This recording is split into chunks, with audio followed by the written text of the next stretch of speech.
Gentlemen, I've brought you here to discuss the Eastwood problem. It may be necessary to penetrate the Vinny Eastwood show. The Vinny Eastwood show. Yeah, that's what I said. Oh, I've been working on a new Vinny scene. I think that might be the kind of penetration we need. The Vinny Eastwood show. Sundays, 3 p.m. Pacific Standard Time. Live on Ground Zero Radio. Welcome, ladies, gentlemen, and hermaphrodites. My fellow slaves of the global plantation. The Vinny Eastwood show is bad news. It's like the news, but so much worse. It's the lighter side of genocide. Just because we're being exterminated doesn't mean we can't enjoy it. Otherwise, what's the point of being killed? The Vinny Eastwood show, where the only thing worse than living in a high-tech global police state run by child trafficking Satanists is Vinny's jokes.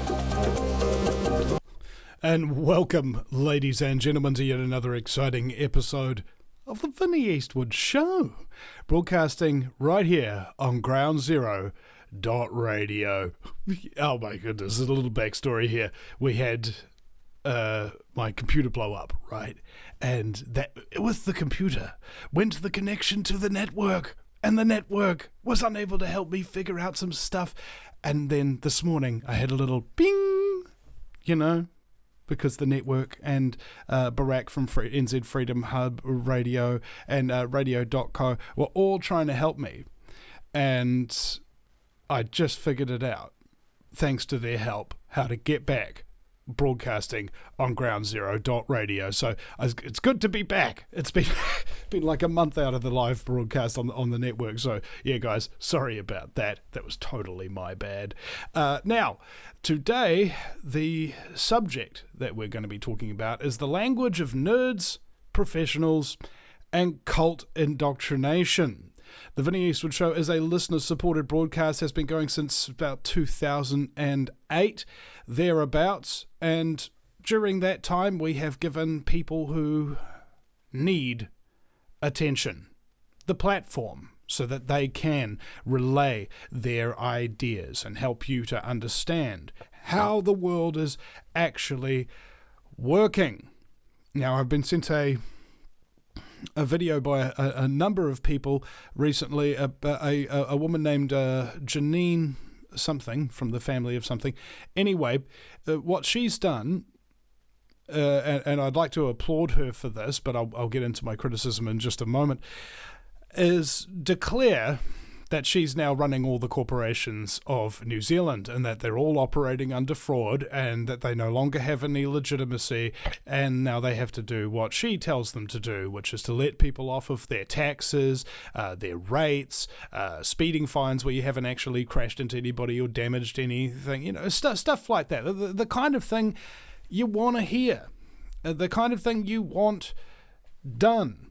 And I haven't had a chance to interview her about it yet, but I have just a few questions regarding the enforcement of this. First of all, how many New Zealand police officers have signed up to enforce this, to arrest the government employees and things of that nature who are not complying with this proclamation? You got any police on side, do you? What about the military? Okay, so who have you got working in the courts that supports this and stuff like that? And how are you going to enforce this? In their courts or in your own? And again, not having anybody to actually boots on the ground, go and arrest these people and charge them and things of that nature. You see, it's the danger of uncritical positive thought, right?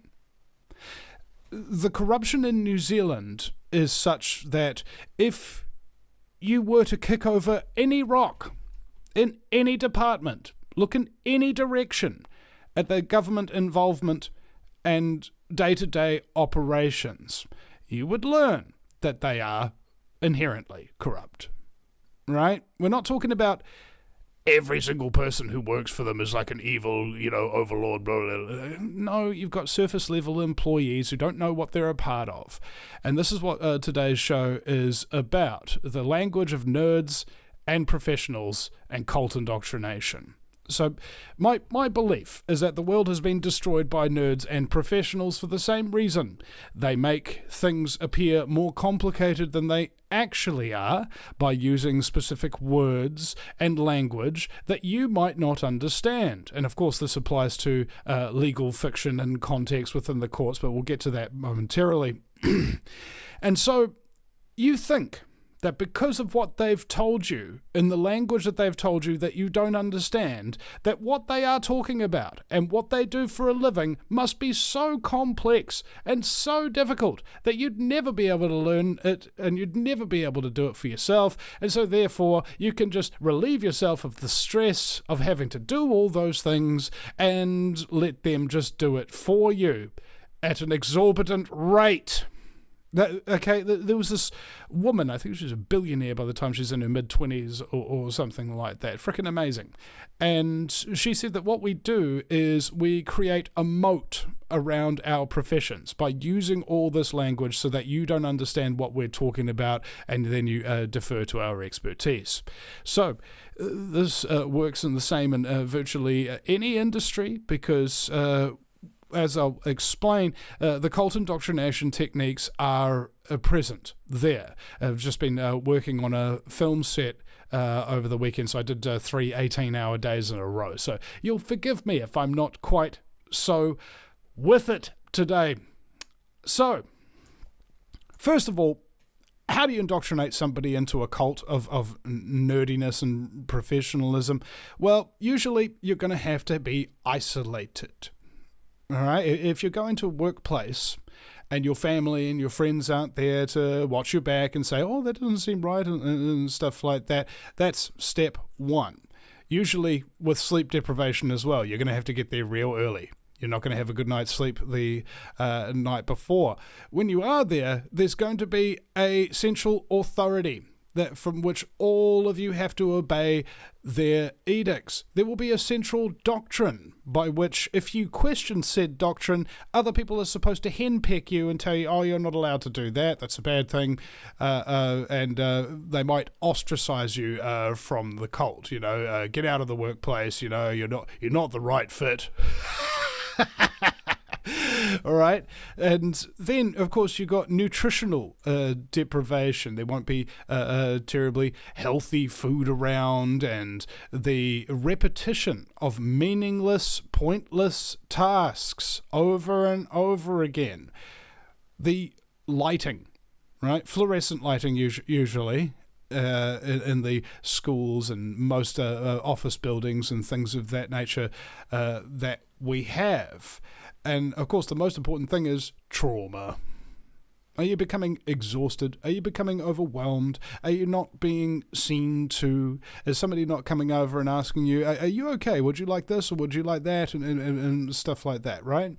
So what this does to the brain is it basically invokes one of your fight and flight responses. There's 5 of them. Fight, flight, there is freeze, submit, and attach. So if you've got a operation there and you want people to do what you tell them, when you tell them, and so on and so forth, they are going to need to have a prize dangled in front of them. And you want the prize, don't you? Okay, sign on the dotted line here. And once you've got them signed on the dotted line, then you've got some very important hooks into them in order to guilt trip them into not leaving the cult and, of course, doing the cult's bidding. This is how all these organizations work. They're all hierarchical in their nature. And so as an anarchist, this is somebody against having rulers and controllers, and instead I prefer taking personal responsibility. All right? Everything I do, everything I say, I am personally responsible for it. Can't blame anyone else. Can't punish anybody else for my mistakes, my wrongdoings, and things of that nature. Government is the direct opposite, coming from the Latin governe, meaning to control, and mente, meaning the mind. So, if we're engaged in any kind of mind control, I don't like that very much. It sort of rubs me the wrong way. Hierarchies and all of that kind of stuff. I can't work for anybody. I will work with them, provided I'm treated with dignity and respect, as long as those people that I'm working with are also being personally responsible and they're not insulting me or stealing my stuff or breaking it or threatening me or hurting me, that kind of thing. Then I can work with you. But if you do any of those things in the cult indoctrination process, I immediately don't like it, because I recognize what it is that I'm dealing with. And it's simply not good enough for me, I'm afraid. That's why it's so difficult to control people that are anarchinistic in nature, because they don't want to be controlled. They want to cooperate, you see? And if cooperation is not something that's on the table, you'll get triggered, or you'll be enraged, or something of that nature. So we're talking about a very interesting dynamic that is affecting most people who have any kind of job in any kind of workplace or education system, for that matter. This is what happens to children as well. Now, what these techniques do is they affect the neural pathways of the brain. You would normally think about something, then you would feel it, and then you'd react to it. After these indoctrination techniques are complete, your brain doesn't work that way anymore. You immediately see things and then react to them. Okay, this is how psychopathy works. This is how narcissism works. And if you run your organizations, quote unquote, correctly, this is what will happen to the people that are in your charge. They will develop a personality disorder of some description, usually through the trauma that you're putting them through in the case of their job. Even though you're paying them, they're still going through all of these processes which corrupt their brain's ability to think independently and freely. Now, if you have an organization like that, how much do you think you will be losing out on without people's thoughts and cooperative capacities to enhance your operation? You see, this is the important distinction between having a organization that is hierarchical in nature versus having one that is cooperative in nature. The cooperative organizations, everybody feels free to contribute their ideas, and because you've got more minds working on the same problem, you're able to come up with solutions that the person who would, quote unquote, be in control, or maybe the coordinator of the group with regard to anarchinism, is that you don't know what you don't know. And people contributing their ideas helps you to see things from various different angles. It helps to have more brain cells looking at and solving the problems that lay before us. This is why nerds and professionals have destroyed the world, because it means that we can't have those broader discussions because of the deliberate language barrier that they've put in place so that they can protect and serve their cult status. All right? You see this with people who've been in the military. You get two ex-military guys, and as soon as they find out that they both used to be in the same cult, they're now suddenly brothers, even though they've only just met and never saw each other before a day in their life. Okay? Same with many other industries. There's a quote-unquote camaraderie, whereas I think it's more closer to co-traumatizing, right? They've been traumatized through the course of doing their job, training for it and executing that job, that now they believe that they are better. This is one of the other things that happens about cults, is that they believe that they're special, that they're different, that they have their own clique that they're part of, whereas an anarchist thinks of the nature of freely bouncing around and the will of the universe, being involved with this group and that group and that group, never actually being quote-unquote a part of the cult, but certainly being able to contribute to the operations of any particular organization without fear, without favor, right?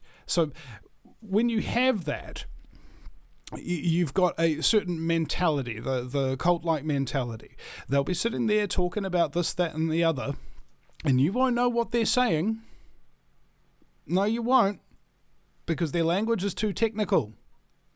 So simplicity is what you're really wanting to be looking for. If you use all these technical terms and what have you, they're just going to wash over most people, and they're going to get bored, and they're just kind of going to sit out. Whereas if you're using terms that everybody fully understands and they can comprehend its meaning, by speaking actual plain English, then those cult indoctrination techniques start to wane, and you start to wonder why you were using all those terms and all those language techniques and so on and so forth in the first place, because all it actually does is confuse people and prevent the work from getting done faster, because people have to catch up to the terms and so on and so forth.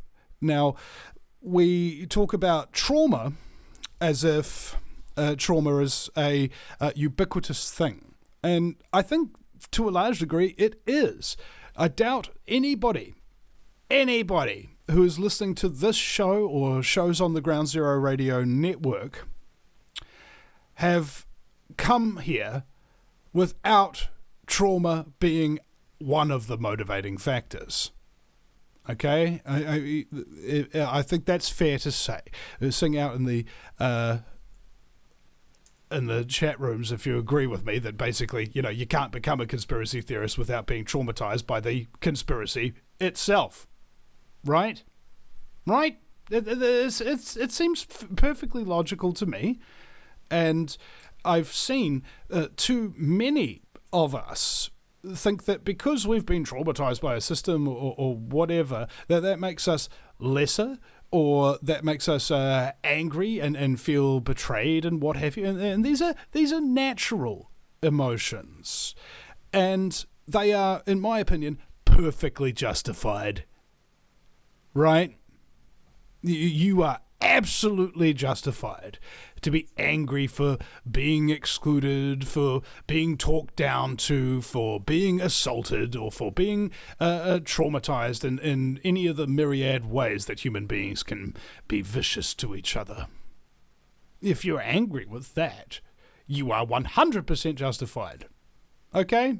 And you are therefore entitled to use any force that is necessary to get those who are deliberately traumatizing you to stop doing what they're doing.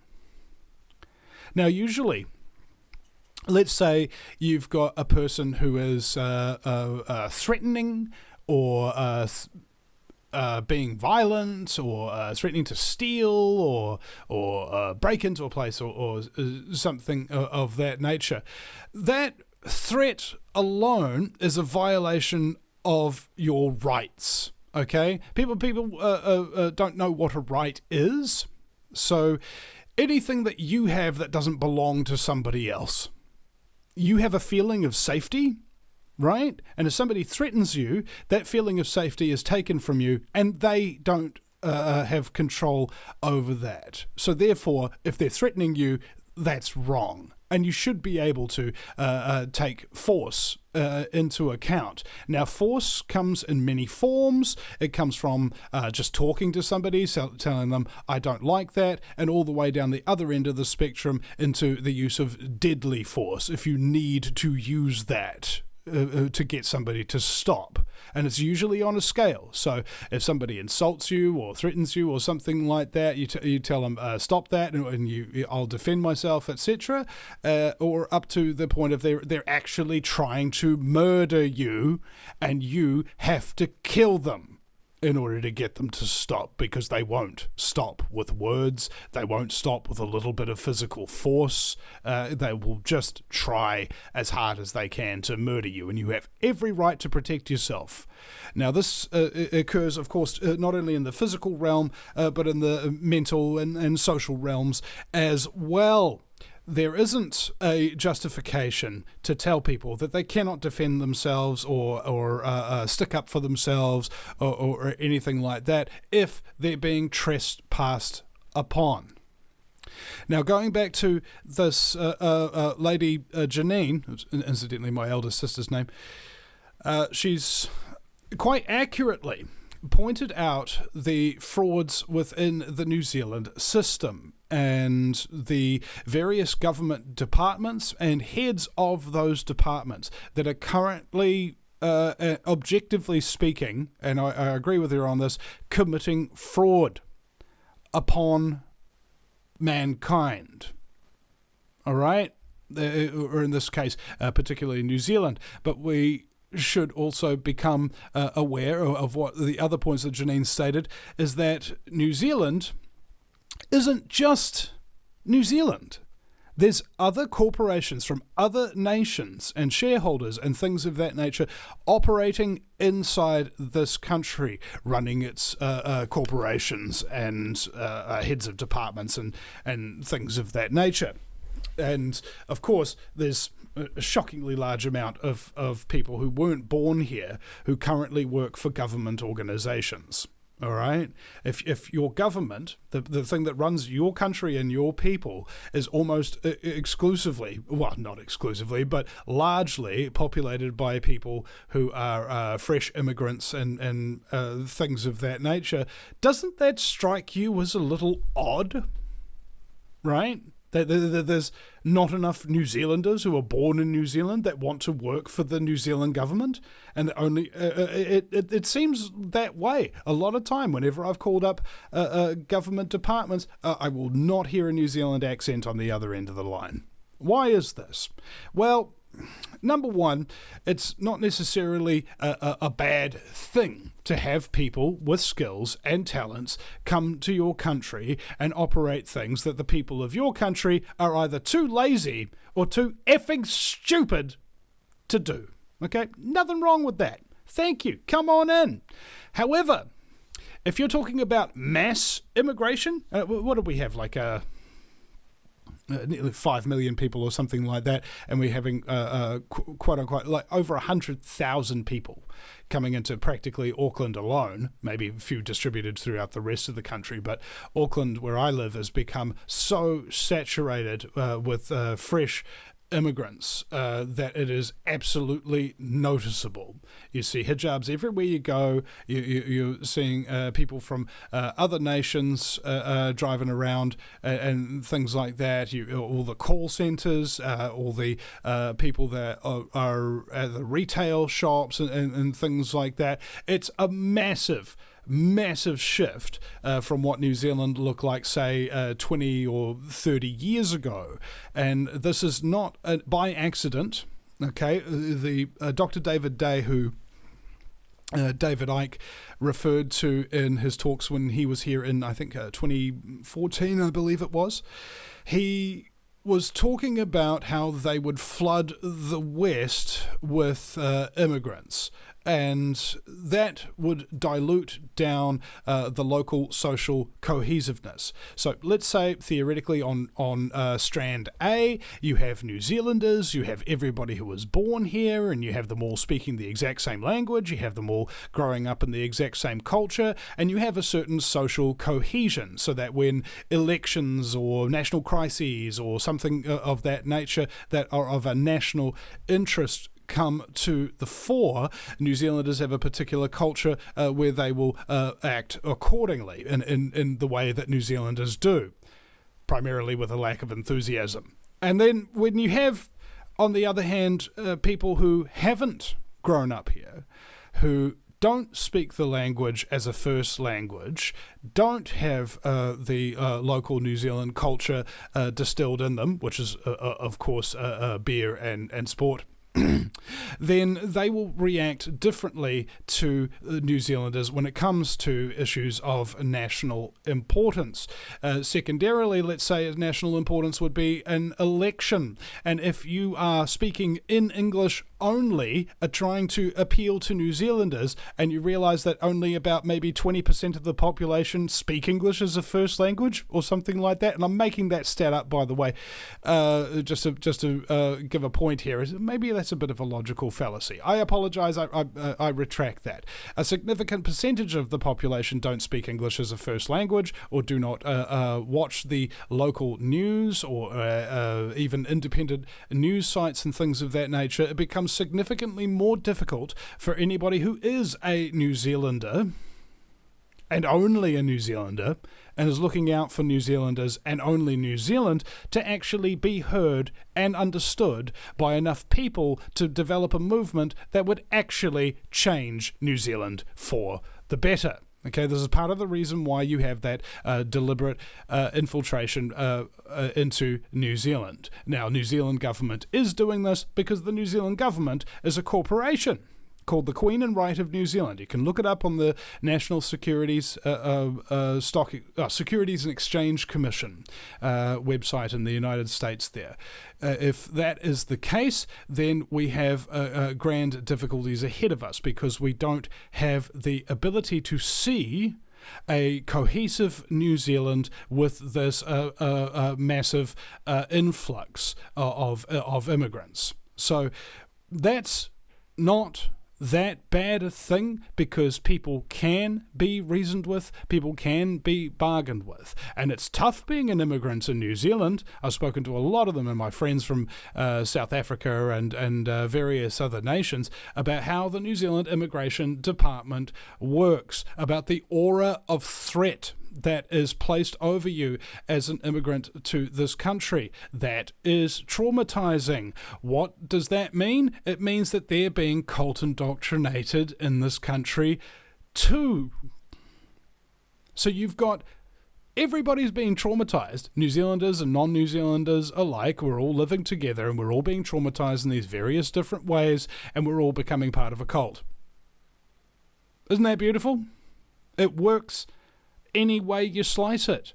And then, of course, when you have most countries throughout history who've had massive influxes of immigrants, you have huge amounts of racism that starts happening, hate crimes and so on and so forth. I recall back in, I think it might have been either 2008 or 2014 election, something around this. Winston Peters, I was about to say the late Winston Peters, but he's not dead yet, said that New Zealand was taking 50,000 immigrants a year. Okay, it's now about 100,000 plus immigrants a year, by the way, nowadays.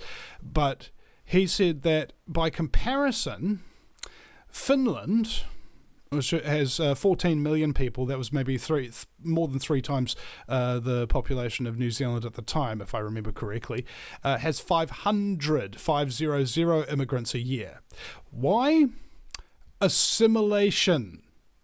If people come to a country from a different culture and there is practically nobody of that different culture there, then they are forced to adopt the local culture. Okay? People who come to Finland become Finnish, right?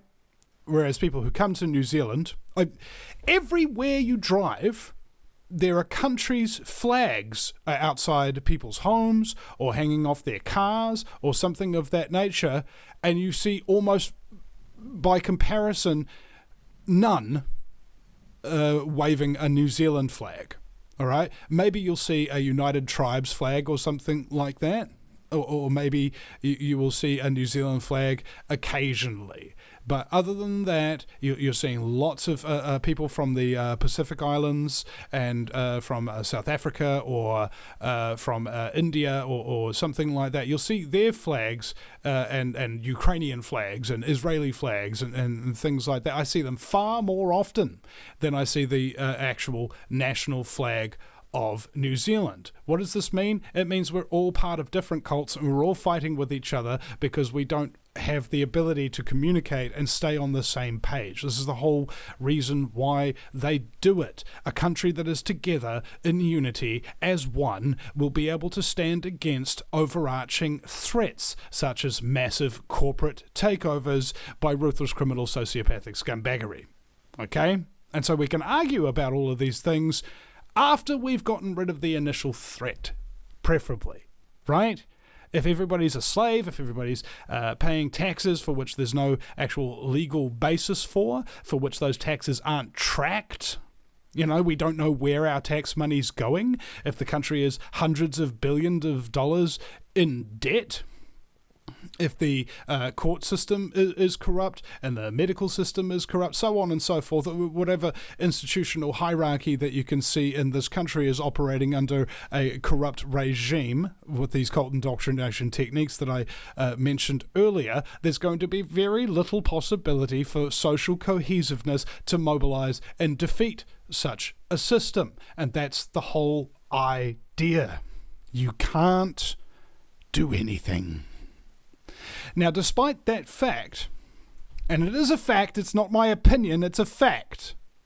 If you're operating into a completely uncohesive society with an overarching tyrannical menace, you're not going to be able to defeat it. You're not going to be able to.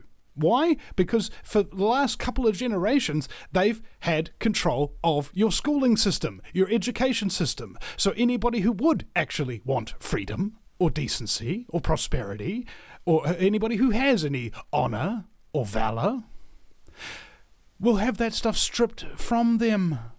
They'll be dumbed down and demoralized. As Yuri Bezmenov said, that this was the communist plan all along, to indoctrinate your children into believing in the communist ideals, to destroy their moral backbone, okay, as he calls demoralization. And once the process of demoralization is complete, you could have the best scientific argument in the world to prove that black is black, that white is white, that water is wet, and they would not believe it because they haven't got the moral backbone to see truth at all. Thus, the process of demoralization is complete. And, there's a more important point here, irreversible. So watch out for all of these nerds and professionals and cults, and watch out for all these words that they might be using. Just to let your little brain, maybe perhaps if you listen to this show, you've got a much larger brain than the rest of the general population, let's be honest. But your little brain will just go ping, ping, ping, ping, and send off little warning signs so that you don't actually wind up buying into and getting made subservient to this systematic structure of scumbaggery that has been built up around you, that currently wraps its tentacles around you, your heart, your mind, your gut, your brain, your soul. It wraps you up totally, completely, and squeezes you until the blood comes out and drips into the tax fountain. Right? It's a terrible situation, and I understand why some people are committing suicide at this point. Okay? It is ubiquitous. It's everywhere. Almost everybody I know either knows somebody who's close to them that has committed suicide, or knows somebody who has, known somebody. It's freaking everywhere, all right? So this is what happens in a society that's been completely cult indoctrinated and deprived of their purpose. As soon as they realize that the cult is a cult, and they may not even realize that, they might just realize that they don't like it anymore, they will lose all their friends. They will lose all their support networks. They'll probably lose their jobs. They'll probably lose their homes and so on and so forth. All the things that they've been working towards for their entire meager life to survive. To actually have a place that is theirs, that they can feel happy in, that they can do things with and be free and what have you. And they suddenly realize that none of that was true. It's all gone. And it ain't coming back. Then they kill themselves. Because somebody like me, or somebody like you, didn't know what they were going through. And they didn't reach out to ask for help to the people that they knew in their lives who might actually be able to help them. Because when you're in that zone, you don't trust anybody anymore.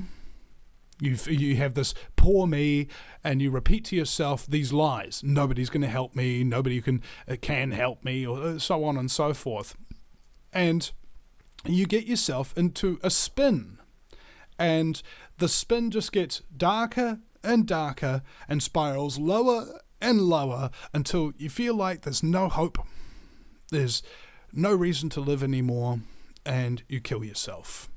What happens directly after that to your family? All right, I heard somebody recently killed themselves, and they had a couple of kids and a partner and that kind of thing. The pain that causes the people very much closest to them, like sudden death of any kind, they died in a car accident, or they got a rubber bulleted in the head by a cop at the Wellington protest, whatever it is, that kills you all of a sudden. Everybody who experiences that sudden death is going to go through the grief process as a result of that. And the grief process is very hard, denial, anger, bargaining, reasoning, and not reasoning, depression. And later on, if you achieve that, and most don't, acceptance.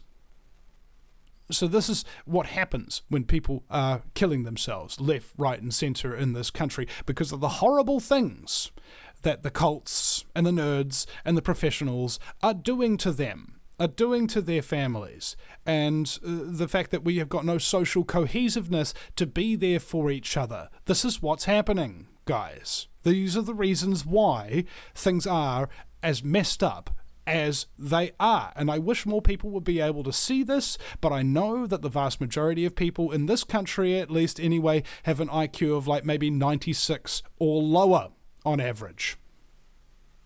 Okay, that means what I've just explained to you, that you're intelligent enough to understand, they're actually physically incapable. They're intellectually incapable of understanding the mechanics and the ins and outs of it. They wouldn't have actually sat here and listened to me for nearly 40 minutes that it's taken me to explain the ins and outs of this dynamic. They would have interrupted me every 10 to 15 to 30 seconds or something like that, trying to argue with it before I've actually finished a point or given out any evidence. Why? Because they're too stupid.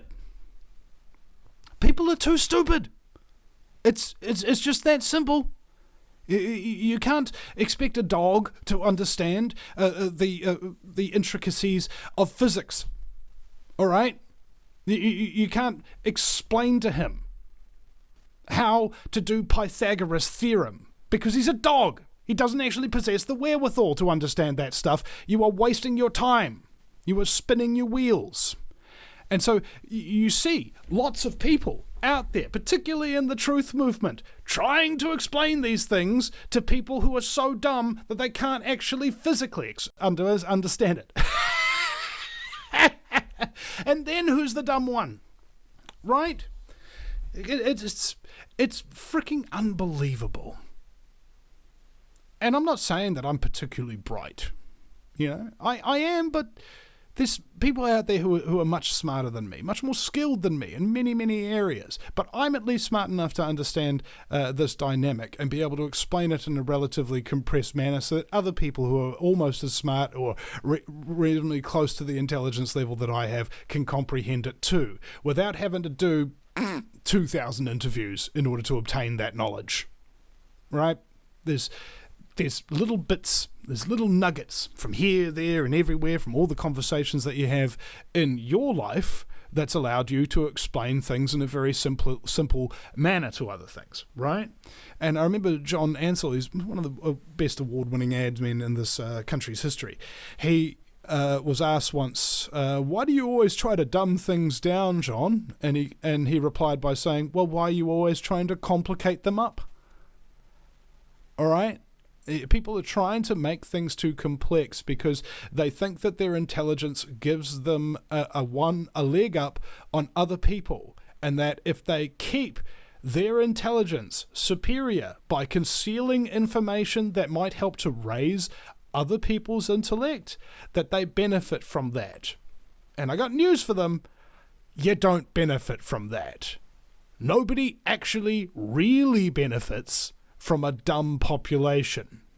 Now, notice I use the word really benefit because there are benefits to having a dumb population. They don't question your corruption. They don't stand up to it. They're too apathetic to do anything about it, even if they did stand up to it, so on and so forth. So there are plenty of benefits to it because it means that you can treat anybody however you want and always perpetually get away from it and constantly profit from it and always be given more power as a result of a dumbed down population.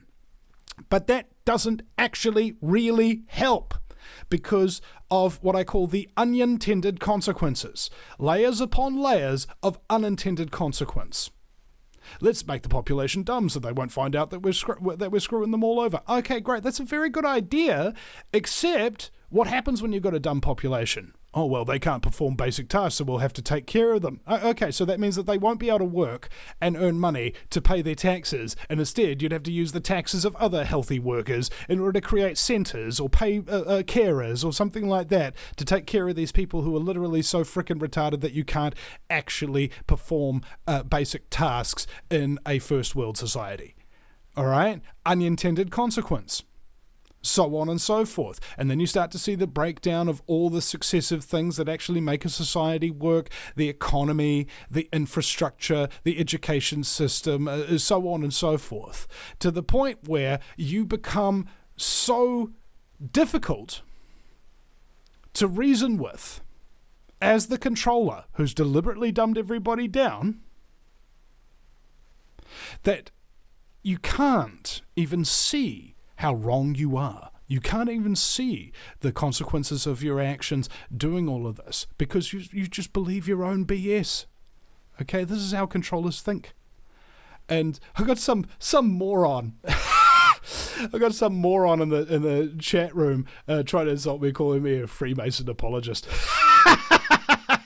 That's exactly what I'm talking about, guys. People who are actually too dumb to understand real information, to be able to reason or use words or something like that. You know, people with personality disorders that have been created by the cult indoctrination systems that we've all been gone through, that they now perceive everything as a threat, and without thinking or feeling whether or not it's actually true, they react to the threat and they go after them. Those poor people, they need some love. They need somebody to care about them, and they need somebody to hear them out and then correct them when they're wrong. And when they are being corrected and while they're wrong, after somebody's heard them out, they should at least have the common courtesy to shut up and listen. You ever notice that? You got people who are intelligent enough to work out some things that are wrong, but they think that because they've figured out one thing that's wrong, they don't need to learn about any of the other things because they're so focused. Right? There's inordinate amounts of information that are easily accessible, even now with the huge amount of censorship, that can help to raise people's consciousness level to a significant degree. But because they're so traumatized and so stupid, they won't want to look for that information. And even if the information was presented to them, they would typically ignore it. All right, this is what ignorance is about. We are heading towards doomsday here by our own volition. Apathy, ignorance, laziness, cowardice. These are the four horsemen of the apocalypse. It's not pestilence and war. Those are just symptoms of the problem. All those problems start within us. Our laziness, our cowardice, right? That's the thing that's working so well to make this world end. To make freedom just stop existing. And we're getting to a point of technological development now and global totalitarianism. I mean, people don't even know the technology that exists that can frickin' restrain them if it was chosen to be deployed. Do you know what scalar weapons are, bro? No? Okay, you know how everything's got a frequency? Right, everything in existence, but in particular the human brain, the human heart, they put out these particular frequencies, and those frequencies are modulated by whose heart it is, what their genetic makeup is, or whatever. And so scalar waves are capable of mimicking that particular frequency, and with a pulse, they can turn that frequency off. So let's say you wanted to take out Auckland City with the in the general surrounding area, but you didn't want to take out all the people. You just wanted to take out, say, the white people with blue eyes and blonde hair. Or you just wanted to take out the Pacific Islanders that were under 6 feet tall, or something like that. You can modulate a frequency so specific as to be able to take out exactly who you want.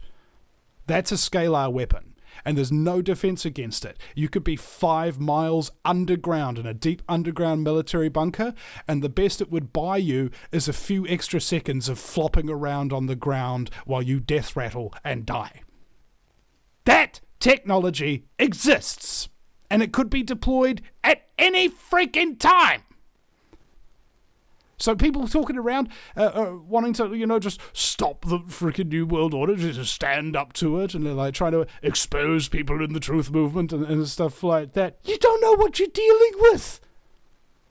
You don't know the demonic nature of psychopathy. You know, the reason why we tell stories about monsters and things of that nature, vampires, werewolves, whatever, these people were describing an ancient metaphor for psychopathy. For back in the day, they used to be called demons as well. And nowadays, what we do is, ostensibly, you've got vampiric, werewolfic, demonic entities that are inhabiting human form. All right? And in the modern scientific understanding of this dynamic, we would call them psychopaths. Now, they're very, very different to you. They're very, very different to me. Because you and I are possessed by a thing called a conscience. Okay? Con meaning together, science meaning to know. What we all together know is wrong. Now, if you don't have one of those, on the other hand, what would you do with your time? They don't need to sleep very much, only between 2 and 4 hours a night. So that means that they've got between 20 and 22 hours a day of perpetual scumbaggery. And they need attention, sex, power, money. Need it. Like you and I need love. Like you and I need food and water. Maybe there's some argument there for breatharian, that kind of thing. And they have this scary thing that they can do. They will change their name. And you will notice, I'm sure some of you might have clicked to this already, but there's a lot of people in the truth movement itself who are often changing their names. Via deed poll or via their social accounts and things like that. Here's why. If you're a psychopath, and believe me when I tell you there's psychopaths in the truth movement, when you change your name, you alleviate and forgive yourself immediately for all actions you've taken under that previous moniker. Okay?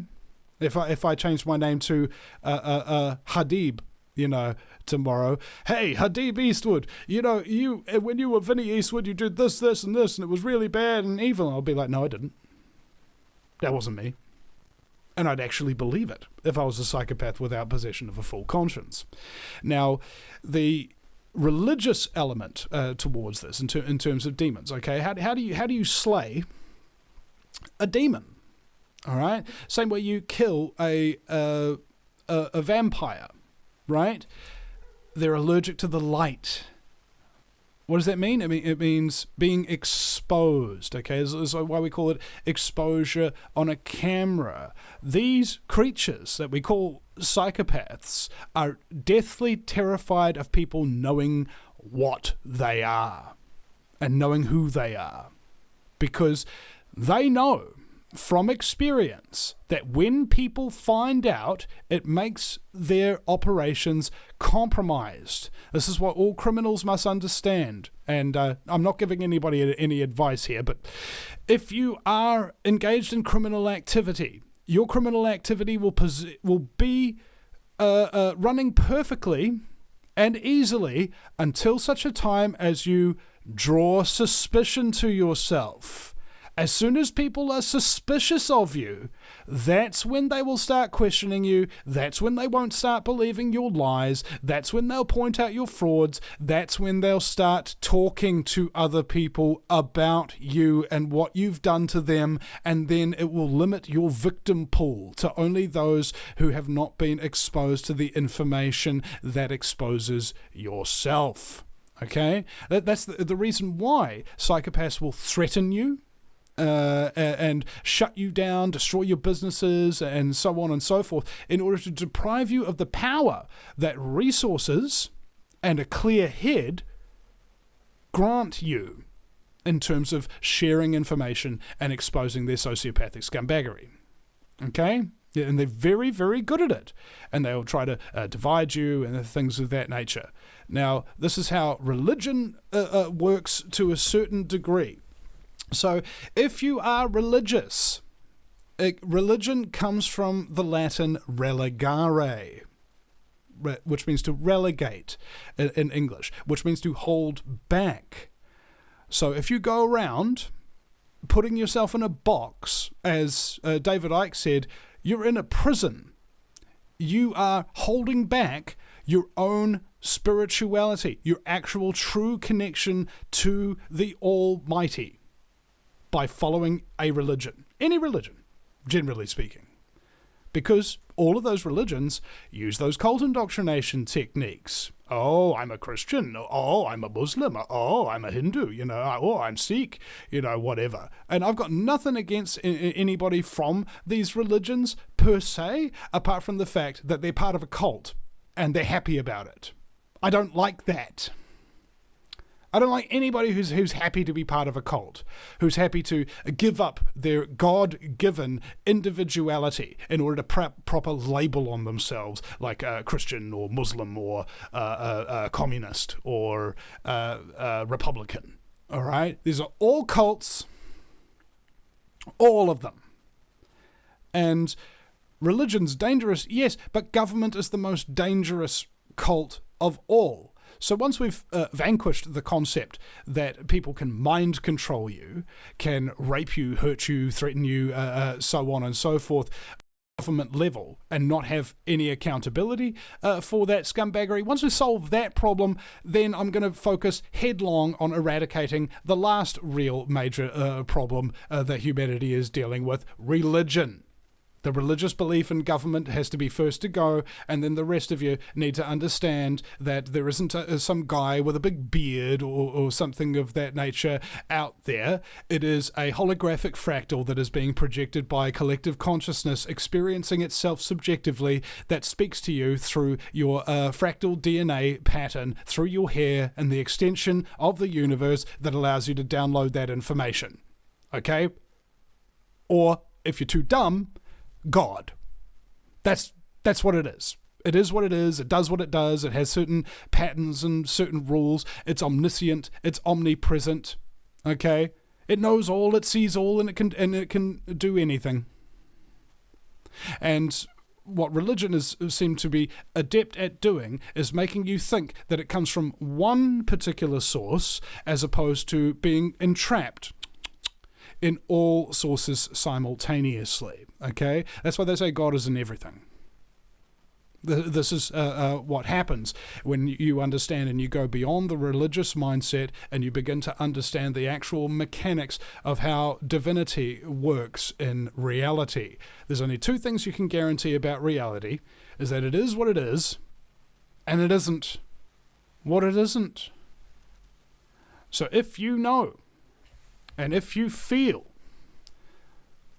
that things are going wrong, there's a good chance, a very good chance, that things are totally going wrong and that you really shouldn't be having to deal with that stuff, okay?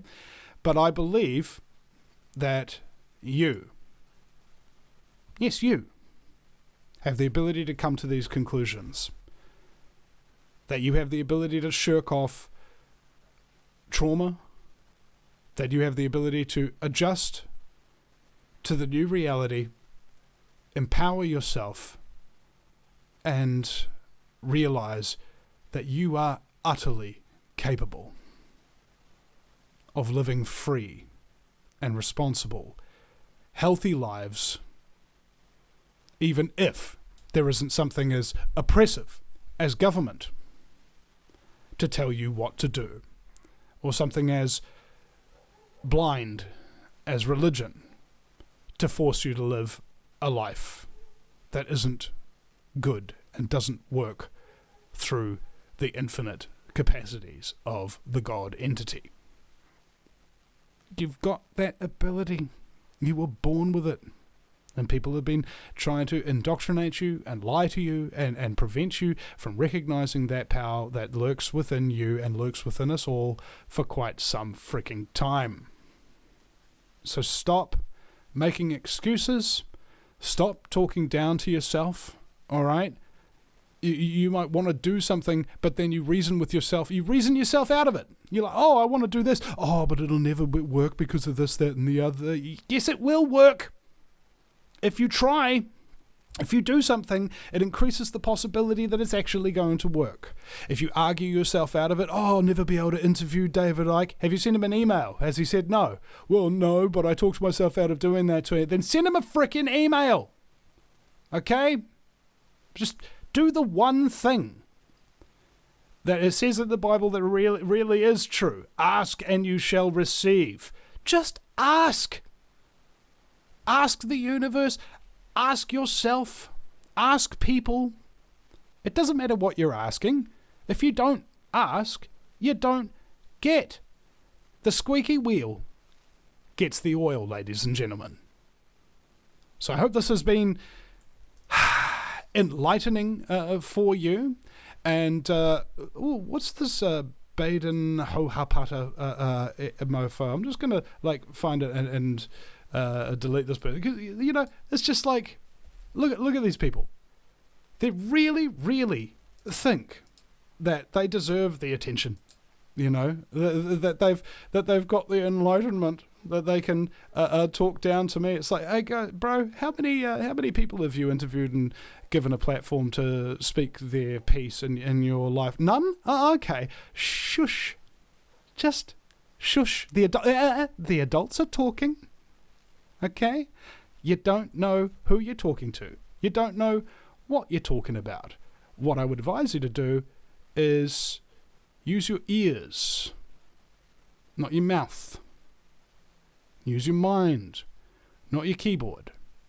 I'm not interested, because you're not interesting. Okay?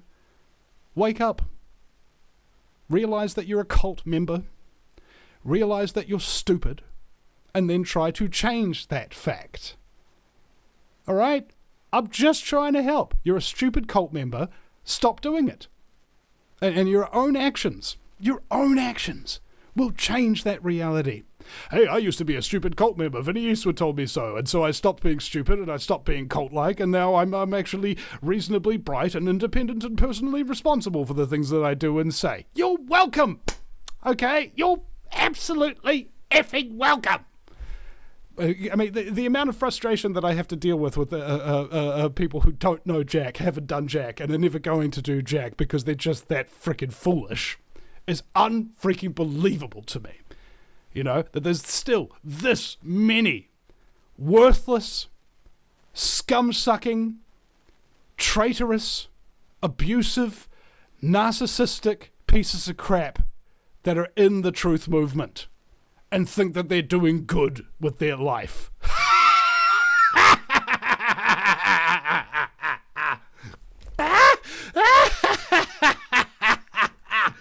It's just, you gotta laugh at him, man. You gotta laugh at him. Otherwise,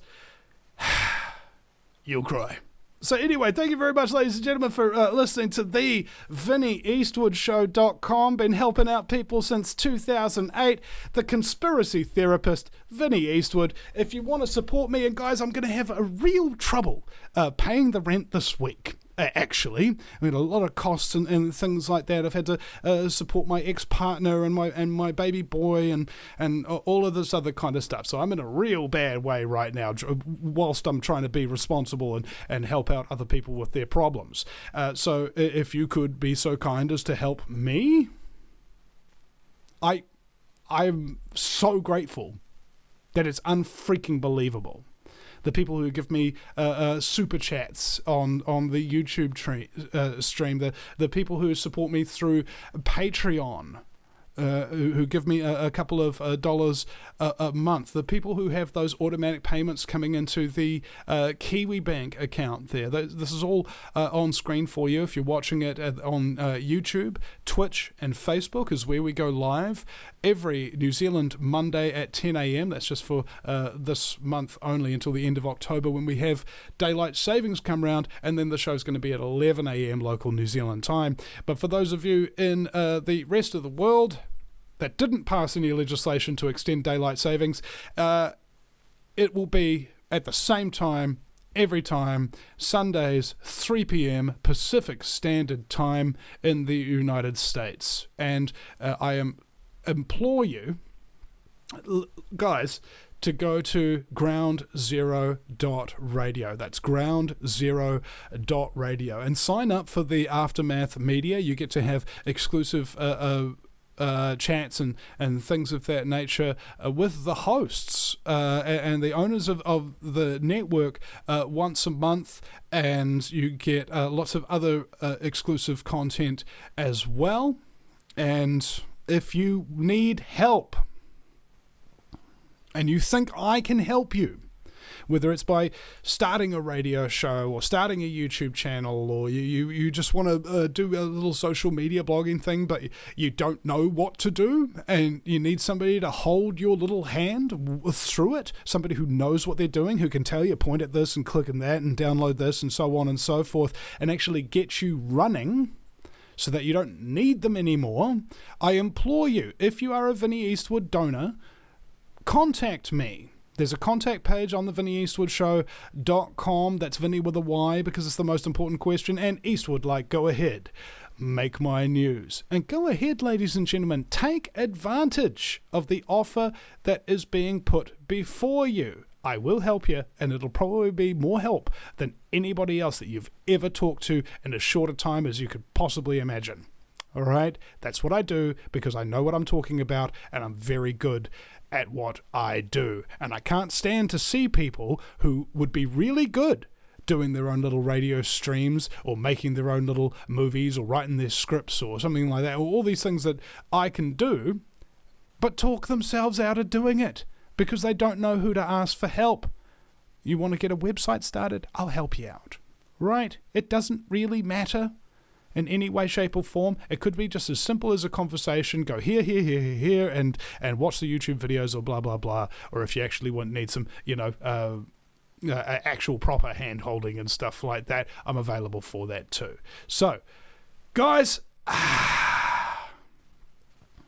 thank you so much for listening to my big old rant today. I had potentially 3 guests lined up separately and what have you. They all cancelled at the last minute, and I've been working my little Vinny Eastwood bum off trying to get this show on the Rizzle today, guys, and I am absolutely grateful for you sticking in there and bearing with me right until the end of the broadcast. I'd like to particularly thank Teori Mason and Stephen Williams in the Facebook chat there. You guys have been absolutely beautiful today, and I love seeing WCB99 in the Twitch chat as well. He's always a great guy. And Nagushka was on the Facebook chat as well. And DK Spiracy, oh man, you know, who's the best mod in the world? Who's the best mod in the world? It's DK Spiracy, and he's my mod. I'm like, yes! Oh my god, I've got a mod like DK Spiracy. He's so awesome. And Total Domination, always lovely to see you again here, bro. And Third Eye Music, he says he'll send me some money this week. Thank you, bro. I need, like, what do I need? I think I need about 300 New Zealand dollars. It's about 150 US dollars, just in order to make sure that I can actually pay the rent this week. Anybody wants to help me out with that, I will be so grateful. If you want something back for that, just contact me back. I'll give you my time. All right, I will. I'll have a conversation with you. You're feeling like down in the dumps or something like that nobody's listening to you, blah, blah, blah, blah, blah, and you just want to talk to Vinny Eastwood for a little bit and get your problems at least listened to? Give me a call, man. Seriously. On the VinnyEastwoodShow.com, after you've donated, it says click here for your special rewards. And on there are my contact details, and you can actually reach out. Okay, whenever you need help, whenever you need somebody to talk to, seriously, just reach out. I don't want you guys to become a statistic. All right, you're New Zealanders, you're Americans, you're Canadians, you're English, you're Aussie. If you speak English and you live on this planet, and I'm capable of communicating with you, please don't hesitate. Contact Vinny Eastwood and get his help with whatever you frickin' think I can help you with, and I will be there for you, okay? I will do my damnedest. So, thank you guys. Thank you, Andrea. Thank you, Rhaenyra. Thank you, Third Eye Music and DK Spiracy and Total Domination, WCB99 Nagushka as well, for all of your attention and your time. The two spiritual currencies. And we will see you again sometime at the VinnyEastwoodShow.com.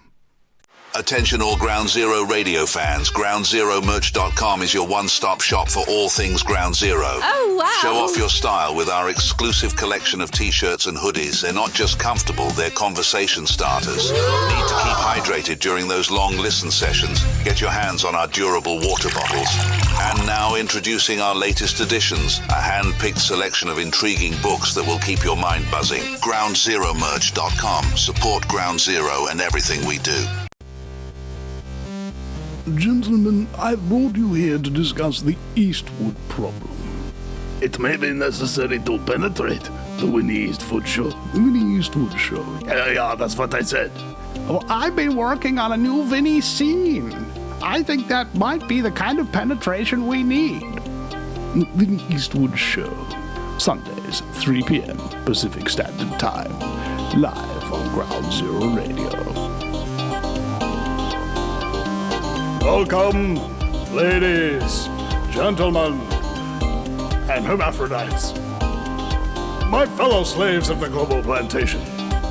The Vinny Eastwood Show is bad news.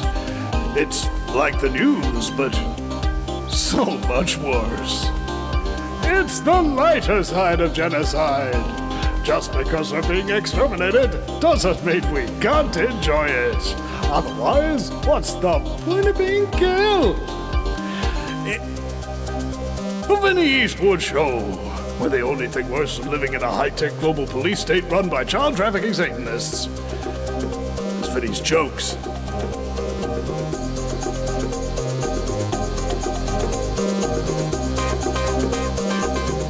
You see, this beastly, ghastly show has been exposing our scumbaggery, which we call necessary.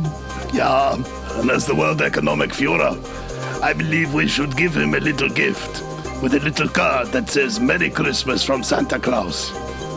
Oh, yeah, we could send something through his windows. Yeah, I've been speaking with Jacinda Ardern that we need to eliminate the threat of Vinny Eastwood. Why do you say Vinny Eastwood when it's clearly Winnie Eastwood? Absolutely. He's a major impediment to our planet. How are we going to get rid of him? We could poison his water supply. We've done that already. Okay, I'm running out of ideas here. I'm sorry, I've got a lot going on. Klaus Schwab Jr. telling people that I'm some evil overlord. Oh, that's just not true. You see, we're lifetime actors. Yes, we play the role, don't we? But I am still glad, even if I am not really the overlord, that I have penetrated all the cabinets of the world. Penetration is big for me. Oh, it's big for me, too. I wouldn't be me if it weren't for the copious quantities of penetration. Yes, well, thank God my mother's out of the way. Otherwise, I never would have been king. Just keep to go on and on.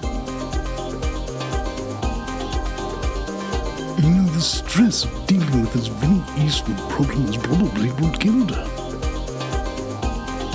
I mean, she was a very young 96, you see.